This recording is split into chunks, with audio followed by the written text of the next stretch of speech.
துலாம் ராசி நேயர்களுக்கு நிகழ இருக்கக்கூடிய குரு பெயர்ச்சி என்ன மாதிரியான நன்மைகள் எல்லாமே ஏற்படுத்தி கொடுக்க இருக்கின்றது, கிரகநிலைகள் ரீதியாக அமைய இருக்கும் சாதகங்கள் என்ன, பாதகங்கள் என்ன, மேலும் என்ன மாதிரியான முன்னேற்றங்கள் எல்லாமே உங்களுடைய வாழ்வில் ஏற்பட இருக்கின்றது. துலாம் ராசி நேயர்களை பொறுத்த வரைக்கும் குரு பகவானுடைய இன்றைய சஞ்சாரத்தின் காரணமாக, அதாவது தனது சமகிரகமான மேச ராசியை விட்டு பகை கிரகமான சுக்கிரனுடைய ஆட்சி வீடான ரிஷப ராசிக்கு பயிற்சி ஆகிறாருங்க. இந்த ஒரு பயிற்சி துலாம் ராசி நேயர்களுக்கு என்ன மாதிரியான முன்னேற்றங்கள் எல்லாமே ஏற்படுத்தி கொடுக்க இருக்கின்றது. துலாம் ராசி நேயர்களுக்கு குரு பகவானுடைய இந்த ஒரு சஞ்சார நிலையின் காரணமாக குடும்ப சூழ்நிலை ரீதியாக உத்தியோகம், தொழில், வியாபாரம், கலைத்துறை, அரசியல் துறை, மாணவ மாணவிகள், விவசாயத்துறையினர், பெண்மணிகள் என அனைவருக்குமே என்ன மாதிரியான முன்னேற்றங்கள் எல்லாமே உங்களுடைய வாழ்வில் ஏற்பட இருக்கு என்பது குறித்தான முழுமையான பதிவு தான் இந்த ஒரு வீடியோவில் நாம் விரிவாக பார்க்க போகின்றோம். அதற்கு முன்னாடி குரு பகவானை பற்றி சற்று விரிவாக தெரிந்து கொள்வோம். அதுக்கு முன்னாடி உங்களுக்கு முருகப்பெருமானை ரொம்ப ரொம்ப பிடிக்கும் அப்படின்னா மனசில் ஒரு விஷயத்தை வேண்டுதலாக நினைத்து கொண்டு நம்மளுடைய கமெண்ட் பாக்ஸில் ஓம் முருகப்பெருமானை போற்றி போற்றி அப்படின்னு சொல்லிட்டு மறக்காமல் 3 முறை பதிவு பண்ணிவிடுங்க. இந்த ஒரு நிமிடம் அந்த முருகப்பெருமானை நினைத்து நீங்கள் எப்படி ஒரு விஷயம் செய்யும்போது நீங்கள் மனசில் நினச்ச அந்த விஷயம் கண்டிப்பாக உங்கள் வாழ்க்கையில் நடைபெறும். சரி வாங்க வீடியோக்குள்ள. குரு பார்க்க கோடி நன்மை என்பார்கள். பொதுவாக ஜோதிட சாஸ்திரத்தின்படியும் ஆன்மீக ரீதியாகவும் குரு பகவான் ஞானத்திற்கு அதிபதியாக கருதப்படுகின்றாருங்க. திருமணம் போன்றவை தடையின்றி நடக்க, நல்லதொரு வேலை கிடைக்க, உயர் கல்வி பெற என வாழ்வில் முக்கிய நிகழ்வுகளுக்கு குருவினுடைய அருள் என்பது மிக முக்கியங்க. இதனை குரு பார்க்க கோடி நன்மை என்பார்கள். குரு பகவானுடைய நாம் சென்று தரிசிப்பது கோடி நன்மைகளையும் புண்ணியங்களையும் தருங்க. அல்லது குருவினுடைய பார்வை நம் மீது விழுவது என்பது கோடி நன்மைகளை தருங்க. அதே போல ஒருவருடைய வாழ்வில் முன்னேற்றம் என்பது பலவிதமான நன்மைகள் பெறுவதற்கு குருவினுடைய ஆசி என்பது மிக மிக அவசியமாகும். குருவினுடைய பார்வை இருந்தால் எப்படிப்பட்ட பிரச்சனையாக இருந்தாலும் அதிலிருந்து மீண்டு வர முடியும் என்பது ஐதீகங்க. ஆன்மீகத்தை பொறுத்த வரைக்கும் 2 பார்வைகளுக்கு மட்டுமே கோடி நன்மை கிடைக்கும் என்று கூறப்படுகின்றது. ஒன்று குரு பார்வை, மற்றொன்று கோபுர தரிசனம். இதில் குருவினுடைய அருள் வாழ்க்கைக்கு எந்த அளவிற்கு முக்கியம் என்பதற்கு உதாரணமாக ஒரு சின்னதொரு கதையும் உண்டுங்க.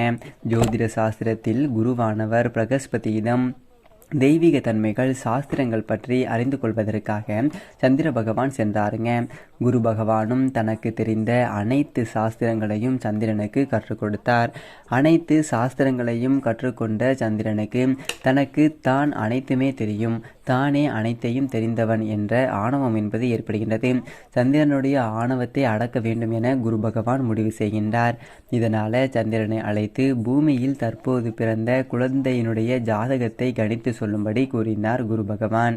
சந்திரனும் அந்த குழந்தையினுடைய ஜாதக கணக்குகளை ஆராய்ந்து எழுதினார்.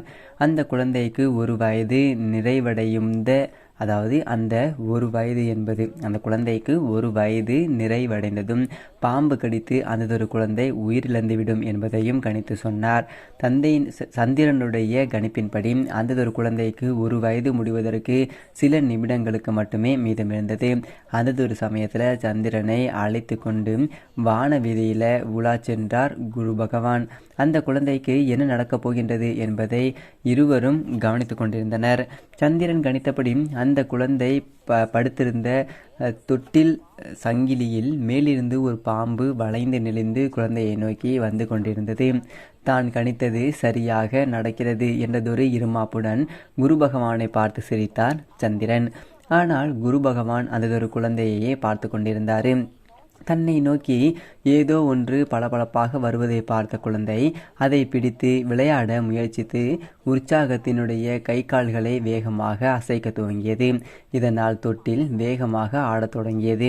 குழந்தையை நோக்கி வந்த பாம்பினுடைய தலை எதிர்பாராத விதமாக தொட்டிலில் சங்கிலினுடைய ஒரு துளைக்குள் மாட்டிக்கொண்டது. தனது தலையை மீட்க முயற்சியில் பாம்பு வேகமாக தனது உடலை சங்கிலியுடன் பின்னி முன்னும் பின்னுமாக அசைக்க துவங்கியது. இதை பார்த்த குழந்தை மேலும் உற்சாகமாக குதிக்க துவங்கியதால தொட்டில் இன்னும் வேகமாக அசைந்து இது பாம்பினுடைய வால் பகுதியும் மற்றொரு துளைக்குள் மாட்டிக்கொண்டது. தொட்டில் சங்கிலி வேகமாக ஆடியதால அதில் உடல் இறுகி பாம்பு உயிரிழந்தது. குழந்தையும் முதல் வயதினை பூர்த்தி செய்து 2வது வயதில் அடி எடுத்து வைத்தது. இதனை கண்டு அதிர்ச்சியும் தனது தோல்வியை ஏற்றுக்கொள்ள முடியாமல் கோபம் கொண்டான் சந்திரன். தான் கணித்த குழந்தையினுடைய ஜாதகத்தை மீண்டும் சரிபார்த்தான். கணிப்பு என்பது சரியாகவே இருந்தது. இதனால் பதற்றத்தில் ஜாதகத்தில் குரு பார்வை கூட இல்லையே, அப்புறம் எப்படி குழந்தை என்பது உயிர் பிழைத்தது என குரு பகவானிடம் கேட்டார் சந்திரன்.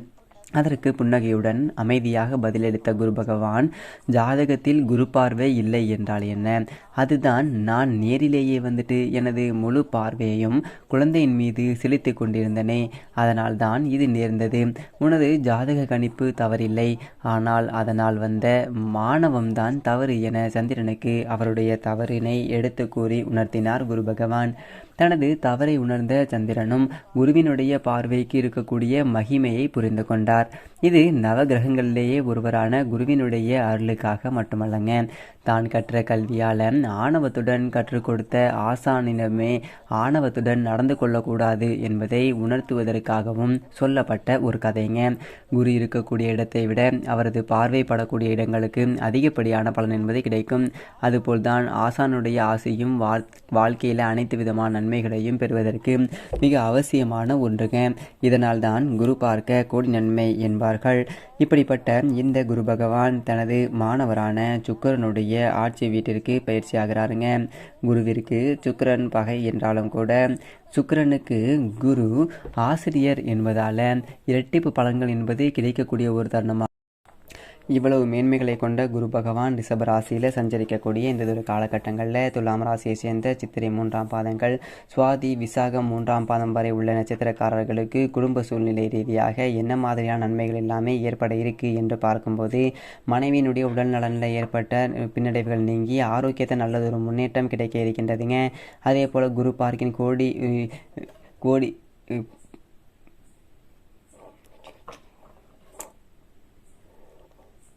குரு பார்க்க கோடி புண்ணியம் என்பது மகரிஷிகளோட வாக்காகுங்க. அந்த அளவிற்கு செலவுகள் சற்று அதிகமாக இருப்பினும் சமாளிப்பதில் பிரச்சனை இல்லைங்க. குறிப்பாக துலாம் ராசினியர்களுக்கு இந்த குரு பயிற்சி நிகழக்கூடிய இந்த ஒரு காலகட்டங்களில் புதிய மனையோ அல்லது வீடோ வாங்குவதற்கான ஒரு சாத்தியக்கூறுகள் அதிகம் இருக்குதுங்க. ஆடை ஆபரண சேர்க்கை ஏற்படுவதற்கான ஒரு சாத்தியக்கூறுகள் அதிகம் இருக்கிறது என்பதை கிரகங்களுடைய சஞ்சார நிலைகள் தெளிவாகவும் உறுதியாகவும் எடுத்துக்காட்டுதுங்க. துலாம் ராசிக்காரர்களுக்கு இந்த குரு பயிற்சி நிகழக்கூடிய இந்த ஒரு காலகட்டங்களில் வெளிநாடுகளில் பணியாற்றிவிடும் பிள்ளை அல்லது பெண் அவர்களுடைய வருகை உற்சாகத்தை ஏற்படுத்தும் விதமாக அமைய இருக்கு என்பதை கிரகங்களுடைய சஞ்சார நிலைகள் தெளிவாகவும் உறுதியாகவும் எடுத்துக்காட்டுதுங்க. துலாம் ராசியை சேர்ந்த உத்தியோகஸ்தர்களுக்கு குரு பகவானுடைய சஞ்சார நிலையின் காரணமாக மேலும் என்ன மாதிரியான நன்மைகள் எல்லாமே உங்களுடைய வாழ்வில் ஏற்பட இருக்கு என்று பார்க்கும்போது, ஜீவனக்காரரான சனி பகவான் அர்த்தாஷ்டக ராசியில் அமர்ந்திருந்தாலும் துலாம் ராசியின் மீது அவர் யோகம் அள்ளி தருவார் என்பதால் நன்மைகள் என்பது நிறைந்ததொரு தருணமாக தான் துலாம் ராசியினருக்கு இந்ததொரு காலகட்டம் என்பது அமைஞ்சிருக்குதுங்க. உத்தியோகஸ்தர்களை பொறுத்த வரைக்கும் காரணமே இல்லாமல் உங்களுக்கு மறுக்கப்பட்டு வந்த பதவி உயர்வு, ஊதிய உயர்வு, உங்களுக்கு கிடைக்க வேண்டிய சலுகைகள் ஆகியவற்றை தற்போது நீங்கள் எதிர்பார்க்கலாங்க. அதே போல் தற்காலிக பணியாளர்களுக்கு பணி நிரந்தரம் என்பது செய்யப்படுவதற்கான ஒரு வாய்ப்புகள் இருக்கின்றது. மேல அதிகாரிகளுடைய ஆதரவும் ஒத்துழைப்பும் உங்களுக்கு பணிகளை உற்சாகத்தை ஏற்படுத்தும் விதமாக அமைஞ்சிருக்குதுங்க. தற்கால தசா புக்திகள் அனுகூலமாக இருப்பின் புதிய ஊதிய உயர்வு கிடைப்பதற்கான ஒரு சாத்தியக்கூறுகளும் அல்லது வேறு இடத்திற்கு இடமாற்றம் செய்யப்படுவதற்கான ஒரு வாய்ப்புகளும் இருக்குது. இந்த ஒரு மாற்றத்தை ஏற்றுக்கொள்ளுங்கள். அந்த மாற்றத்திற்கு காரணமாக எண்ணற்ற முன்னேற்றங்கள் உங்களுடைய வாழ்வில் ஏற்படுவதற்கான ஒரு சாத்தியக்கூறுகள் அதிகம் இருக்கின்றதுங்க. அதே போல் துலாம் ராசியை சேர்ந்த தொழில் மற்றும் வியாபாரம் செய்பவர்களை பொறுத்த வரைக்கும் குரு பகவானுடைய ரிஷபராசி சஞ்சாரம் நிகழக்கூடிய இந்த தருணங்களில் உற்பத்தியை அதிகரிப்பதற்கும் வியாபாரத்தை விரிவுபடுத்துவதற்கும் அனுகூலமான ஒரு காலகட்டமாக இந்த ஒரு குரு பயிற்சி அமைஞ்சிருக்குதுங்க. வெளியூர் பயணங்களும் அலைச்சலும் அதிகம் இருப்பினும் உங்களுடைய தொழில் முன்னேற்றத்திற்கு அவை உதவுங்க. புதிய கூட்டாளிகளுடன் சேர்த்து வியாபாரத்தை அபிவிருத்தி செய்ய வாய்ப்புகள் என்பது தேடி வரும். ஏற்றுமதி துறையினருக்கு மீண்டும் வெளிநாட்டு கதவுகள் என்பது திறக்குங்க. நிதி நிறுவனங்களுடைய ஆதரவு உங்களுக்கு கிடைக்கின்றது. இதனால் லாபம் என்பது படிப்படியாக அதிகரிப்பதை நன்றாக விற்பனையில் உங்களால் காண முடியும். அதே போல் துலாம் ராசியை சேர்ந்த கலைத்துறையினருக்கு காரணமே இல்லாமல் உங்களுக்கு மறுக்கப்பட்டு வந்த வாய்ப்புகள் என்பது மீண்டும் உங்களுக்கே கிடைக்க இருக்கின்றதுங்க. இதனால் வருமானம் உயர இருக்கின்றது. அரசியல் துறையினருக்கு எதிர்பாராத வெற்றிகள் என்பது கிடைக்கக்கூடிய ஒரு தருணமாக இந்த குறிப்பயிற்சி அமைய இருக்கின்றது. அதே போல துலாம் ராசியை சேர்ந்த மாணவ மாணவியருக்கு வித்யாஸ்தானமும் வித்யாகாரருமாக எந்தவித தோஷமும் இல்லாமல் திகழ்வதால் நல்லதொரு முன்னேற்றம் நிறைந்ததொரு தருணமாக இந்த ஒரு காலகட்டம் அமைஞ்சிருக்குது என்பதை கிரக நிலைகள் மீண்டும் மீண்டும் உங்களுக்கு அறிவுறுத்துதுங்க.